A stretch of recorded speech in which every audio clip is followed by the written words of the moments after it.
online क्लासको बिदा हुँदैछ रुने कि नरुने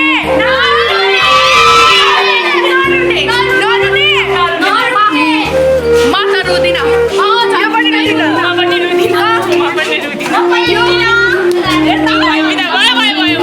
फाइनली हाम्रो बिदाई पनि भयो तर रुने चाहिँ थाहा छ हामी दुईजना मात्र क्या हामी दुईजना मात्र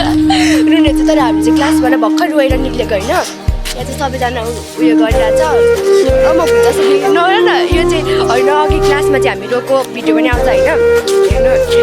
तर त्यो साथीहरू चाहिँ त्यो उनीहरूको त्यहाँ माथि अफिसमा काम भएर गयो तर रुने चाहिँ हामी मात्र त्यो यत्रो वर्षमा 10 वर्ष भयो क्या यो स्कुल पढेको होइन 10 वर्ष भयो तर रुने चाहिँ म मात्र अब यहाँ हेर्नु न यो त यस्तो सानो छ कि यसको कसम भनेको के भन्नु नि अब अनि यो चाहिँ अब हाम्रो जिन्दगीभरको लागि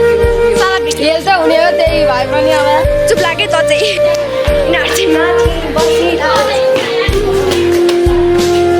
अघि यिनीहरू चाहिँ रुने भनेर यिनीहरू चाहिँ रोएन हामी दुईजना मात्रै रोको यहाँ यो युनिसारोमा मात्रै रोको होइन यिनीहरू रुने भन्यो तर रोएन क्या हामी दुईजना मात्रै रोको कोही रोयो म मात्रै रोएँ म यहाँ मेरो किन नरुको त मैले तेरो भिडियो बनाएको थाहा छ भरे पठाइदिन्छु ल बाबु के गर्नु यस्तै लाइफ हो छोडेर जानै पर्छ